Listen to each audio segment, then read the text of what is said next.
I'm Chris, and I'm going to be showing you how Spawn works and how we've hooked it up in both development and CI workflows. So imagine the scenario where I'm starting work on a new project and I want to explore the Stack Overflow database to produce some kind of web application that summarizes the info in it. Now thankfully the Stack Overflow database is a public dataset, so I can go ahead and get access to that dataset all by myself. The problem is that dataset's actually around 400 gigabytes, so getting access to that could be quite tricky. But thankfully, Spawn makes this an awful lot easier, and let's see how. So if I run spawnctl, which is the tool that we use to interact with Spawn, I can get a list of data images.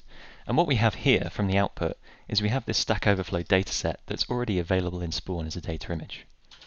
I can then go ahead and create a data container from that Stack Overflow image, and this will create me a completely isolated copy of that dataset just for me in development.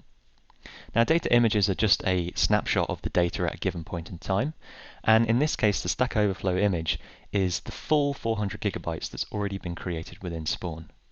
Now by creating a data container, I'm able to get a copy all for myself. Now think back to how you might have to do this without Spawn. You'd either have to spin up a Docker container and then create the schema and maybe generate some data yourself, or you'd have to go ahead and maybe share an instance with someone else and then trample over their changes. Or you'd have to wait the whole time to actually restore that database, somehow find 400 gigabytes, and then wait the 45 minutes that it would normally take to restore even on a fast computer.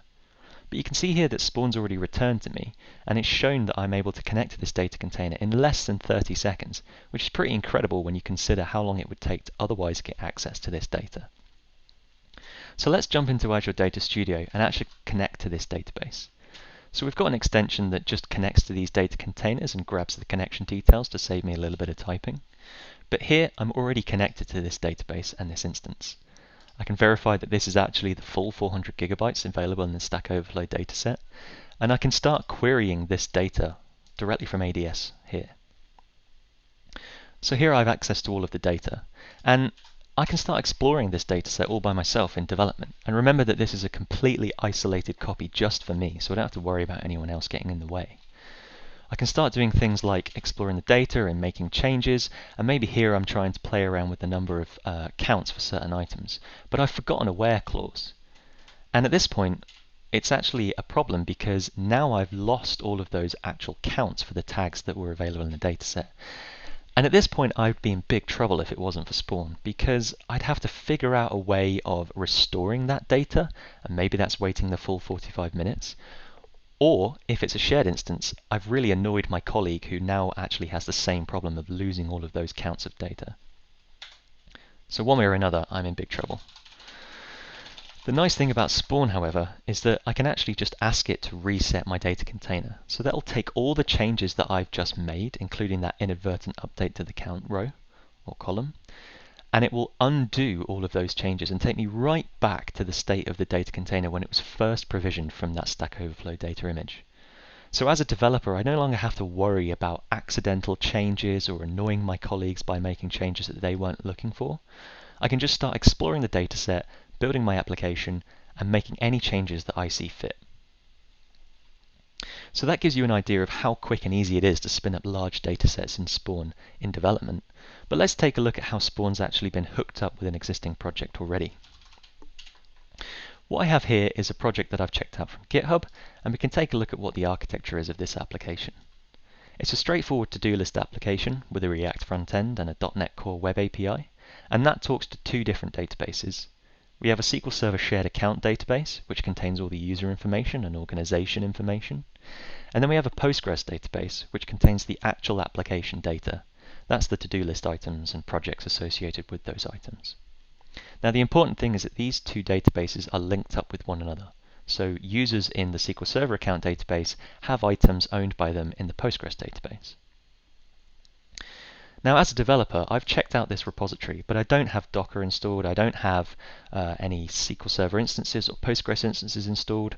All I have to do is hit F5, and the reason I have to just hit F5 is because my team's already hooked up Spawn in the task runner of choice, in this case Visual Studio Code. And what it's going to do is it's going to check to see if I have any containers ready to represent these two databases, and if not, it'll go ahead and create them. And that's what you can see here. So as a developer, I don't have to worry about trying to provision these datasets or waiting however long it takes for my IT team to give me these datasets. I just check out the repo, hit F5, and I'm given these two databases that in this case also contain realistic data. So I've shifted left all of those problems of acquiring databases, and I can just start exploring with realistic data sets straight in development. Let's take a look at how we've actually hooked up Spawn in CI now. So in GitHub, we have the same repository that we were just looking at in Visual Studio Code. That's what you can see here. And in our case, we're actually using GitHub to provide our CI process. And we're doing that through GitHub Actions and GitHub Workflows. If we take a look at the Actions tab, we can see there's three workflows of interest. We have a database schema migration test, an integration test, and a set of smoke tests. Let's take a look at the database migration test first. So schema migrations are traditionally quite a scary thing to do. More often than not, they end up being manual changes that are just applied on production, and testing these things in CI has always tended to be a bit of a problem. The reason for that is sometimes you don't have realistic data that you can actually run tests against in CI or development. Maybe production has drifted since the last time you made these changes, or maybe there's data in production that you just weren't accounting for when you were making your schema migrations. Either way, Spawn can help with both of these problems. So here, in this GitHub workflow, we download the spawnCTL, which is the same command line you just saw me using earlier. This is easy to do because it's just a single binary. We drop it on the agent, and then we can start communicating with Spawn. After we have Spawn on the agent, we then actually run our migrations, and this involves creating a data container from that same data image that we used in development. Now the important point here is that these are tagged with the latest tag for both of these images. And what this means is that these images are representative of the latest production backup. This runs nightly as part of our normal backup process, and we restore those backups into Spawn so that I always have the latest copy of production ready for my testing and development. So once we have those two data containers available, we then go ahead and use Flyway to actually migrate the schema of both of these databases. For the account database, there are no changes, so nothing interesting to do. But for the to-do database, this has actually been run on a branch where we've added a priority column to one of the tables. So we can see here that actually this is applied successfully against the latest copy of production from my Spawn data image, and I've been able to provision these data containers, run my migration tests, and then clean them up afterwards. So this gives me confidence as a developer that when my changes actually reach production, they'll behave just as I expect and as I've already observed in CI. Let's move on to the integration tests. And this is an area where including the database can often be quite tricky. More often than not, you find that you actually share a single instance across your integration tests, and that can cause problems when you have multiple pipelines running at the same time because they interact badly with one another. Thankfully with Spawn, we've got a series of tests here, and for each test we provision a dedicated copy for each test.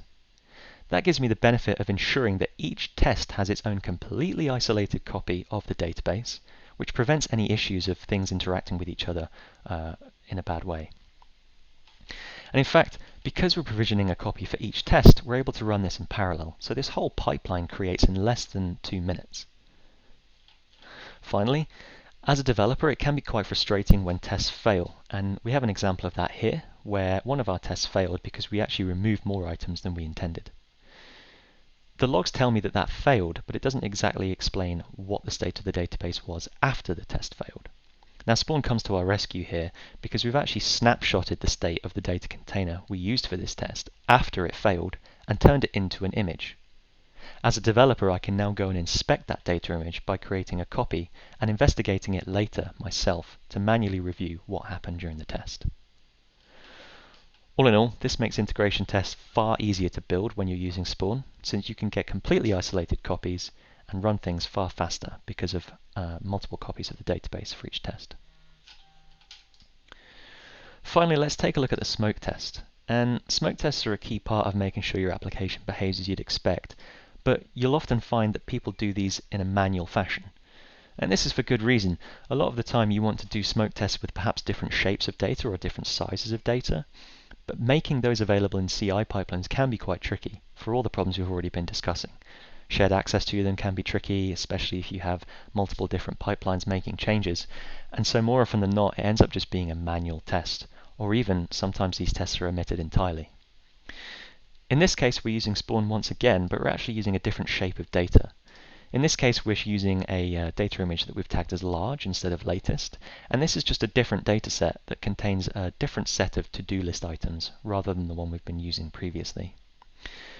We have a smoke test here that checks to see if we can find a user's to-do item in less than 500 milliseconds, and this fails because the data that's actually present in this database demonstrates that there is a performance issue in this application.